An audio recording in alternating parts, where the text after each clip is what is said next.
ça. Alors, si vous regardez, les phoques, eux, c'est plutôt des orifices. Donc voilà, la première chose, très très simple, à la tête, oreille qui dépasse, otarie, oreille, hein.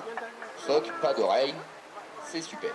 Alors après, on va parler des flippers. Alors, est-ce que quelqu'un peut me mimer une otarie? Oui, je sais, je vous en demande beaucoup. Ouais, là, on a de très belles otaries, là.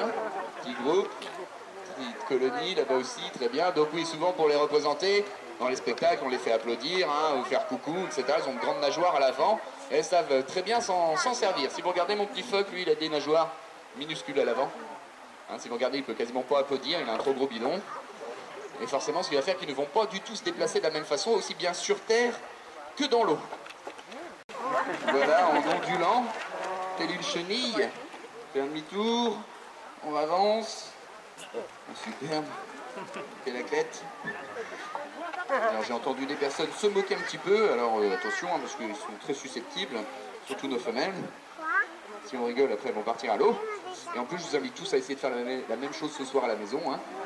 Vous étalez sur le ventre, dans le carrelage ou sur la moquette, et puis vous essayez de vous déplacer sans les bras et les jambes, juste en ondulant comme ça. Et ben ça va pas être si facile que ça. Hein. Vous allez voir qu'il faut avoir des abdos en béton. Si vous faites des vidéos, vous pouvez nous les envoyer pour qu'on rigole. Et après, il y a aussi la façon de se déplacer dans l'eau.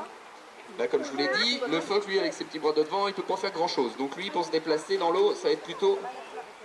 N'ayez pas peur, je vais pas te manger. Ça va être avec ses grandes nageoires à l'arrière. C'est une propulsion. C'est ça qui le remue, qui le fait avancer. Et après, avec ses pattes de devant, il va s'aider à se diriger hein, ou à tourner, mais son moteur est vraiment à l'arrière. C'est une propulsion. Alors que l'otarie, c'est super bien fait.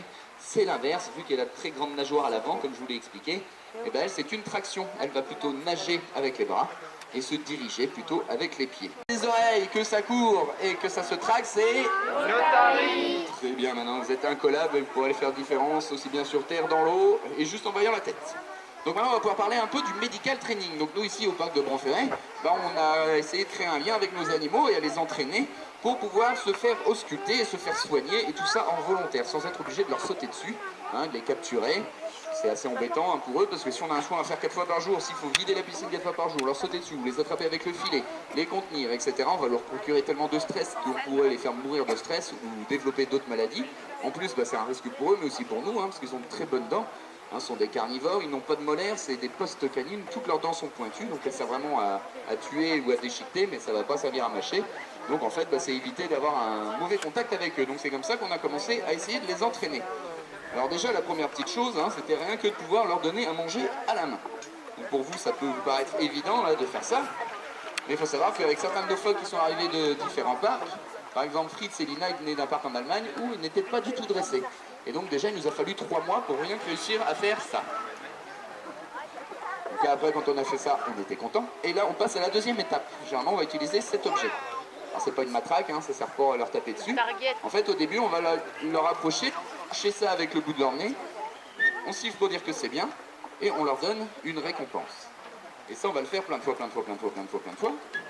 Et au bout d'un moment, ils se disent, oh, c'est génial, dès que je touche ce truc-là, j'ai un poisson, j'adore. Donc après, il suffit de le mettre à un endroit, puis bap, il va y toucher. Hop, si on le met à un autre endroit, il va se déplacer et aller toucher. Et donc là, on lui donne ses récompenses. Et là, c'est gagné, c'est comme ça qu'on va pouvoir commencer à les diriger hein, et à leur demander de se mettre dans la position qu'on a besoin. Ça va, mon Alos? Oui, tu fais la sieste sur moi. Et donc, par exemple, si je veux voir son arrière-train, soit je lui demande de ne pas bouger, soit j'essaie de faire le tour, ou soit, au bout d'un moment, je peux lui demander un target, et déplacer le target, et comme ça, je la fais se tourner. Ouais, je sais pas ce que tu as fait. Tu as fait un super salto, demi-tour, comme ça, juste comme ça. Voilà.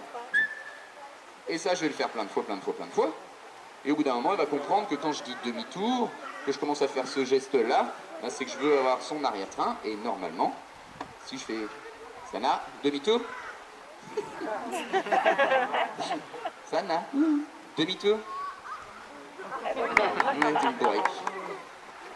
Alos, tu veux bien lui montrer? Alos, demi-tour. Bon bah dis donc. Alos, demi-tour.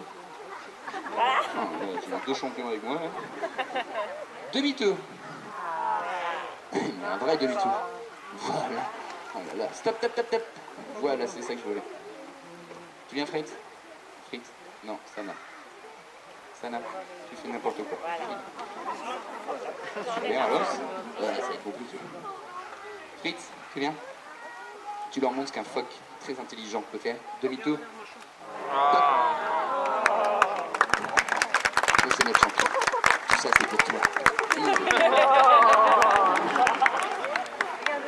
Et donc, si on leur demande de faire un demi-tour, c'est pour voir.